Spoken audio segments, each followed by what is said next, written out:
درود و خسته نباشی به اونایی که این ویدیو رو میبینن. امیدوارم حال دلتون خوب باشه. امروز اومدم با یه خبر جنجالی. اونایی که خیلی وقت توی آلمانن و اقامت نرن، خودتو دیپورت کن ایران و راحت ویزا اقامت بگی برگرد بیا آلمان. اینجوری رفت آمد به ایران هم آزاده. تا این ویدیو با من همراه باش، چون خیلیه که برگشتن رفتن دیگه برنگشتن. اگه تا الان دکمه سابو نزدی بزن، کانال ما رو دنبال کن، زنگوله رو بزن، از کارهای جدید ما با خبر باشی. لایک و کامنت یادتون نره دوستان. ما از کامنت های شما ایده برداری میکنیم و ویدیوهای درست میکنیم مثل همین ویدیو.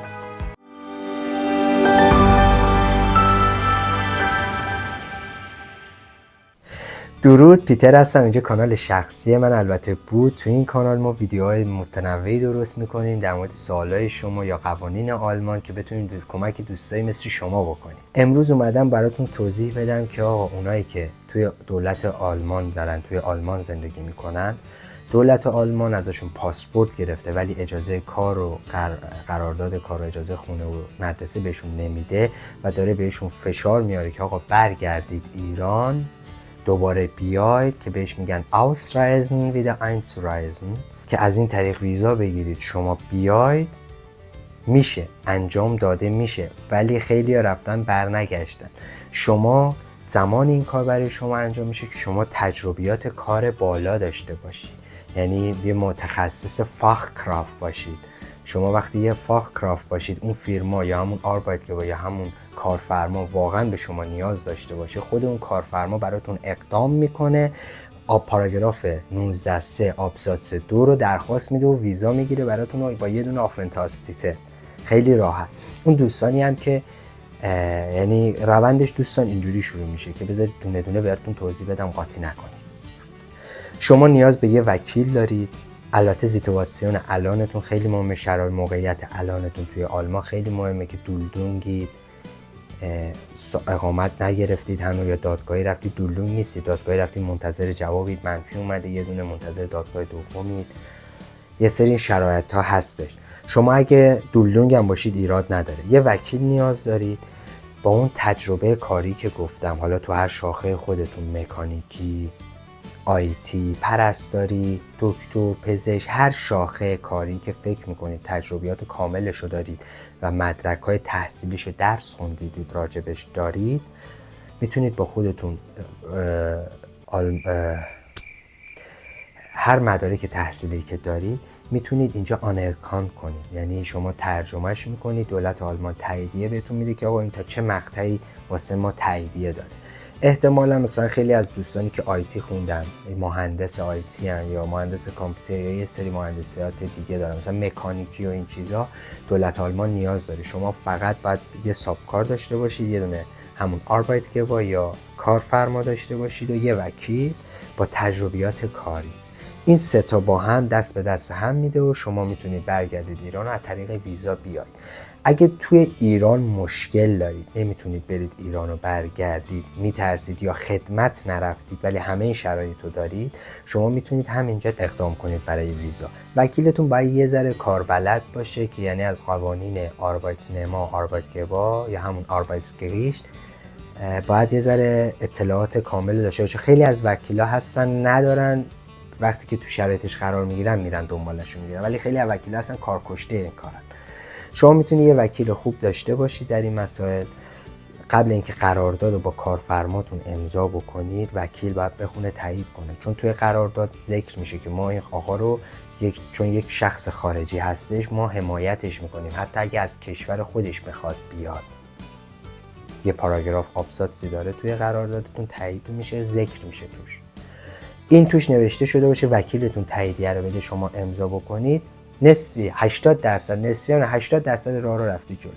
اون 30%ش که حالا شما مشکل داری نمیتونی برگردی ایران، چیکار باید بکنی؟ آقای عقل کل چیکار کنی؟ شما رجوع میکنی به همون آنهورو یا همون کیس دادگاهی که صحبت کردی باهاشون، گفتی جونتون در خطر بود و نمیتونید برگردید. خیلی خطره، خیلی خطره، خیلی خطره. واقعا خیلی هستن که جونشون در خطر بود و نمیتونن برگردن، خیلی ها میتونن برگردن، فقط اومده بودن اینجا بگذریم.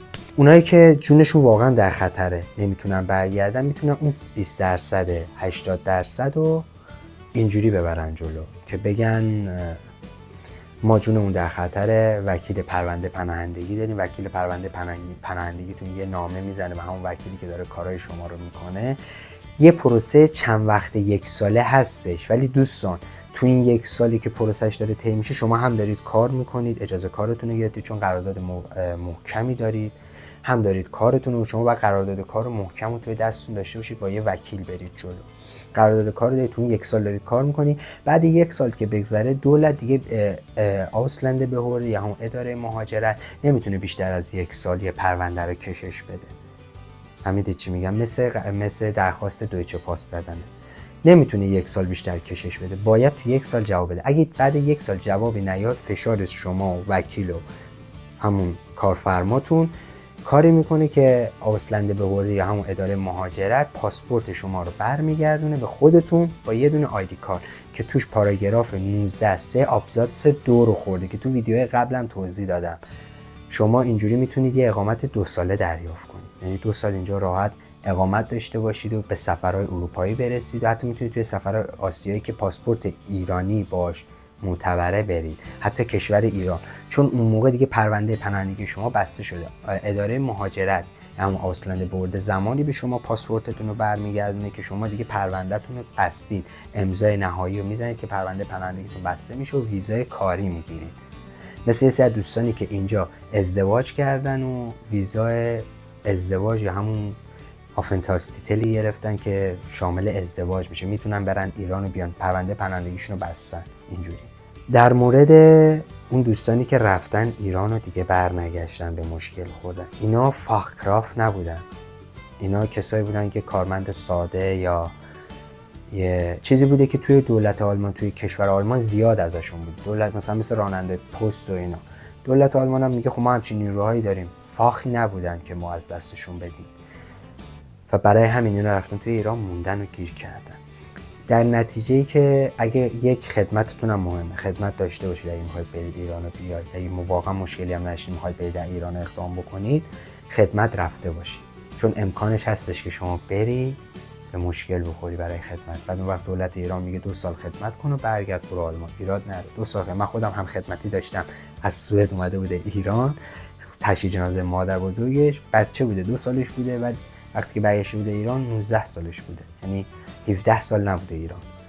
وقتی که برگشته بوده ایران، دولت ایران جلویشو گرفته بوده، نذاشته بوده خروج کنه، ایشون خدمتشو انجام بده تا برگرده.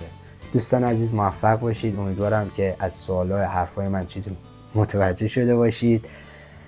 اگه چیزی متوجه شدید کامنت بذارید، نظر بدید، من کامنت ها رو میخونم. واقعا اگه سوالای دیگه باشه مثل همین ویدیو یه ویدیویی درست میکنم، اگه تک سوال چند سوال باشه جواب میدم.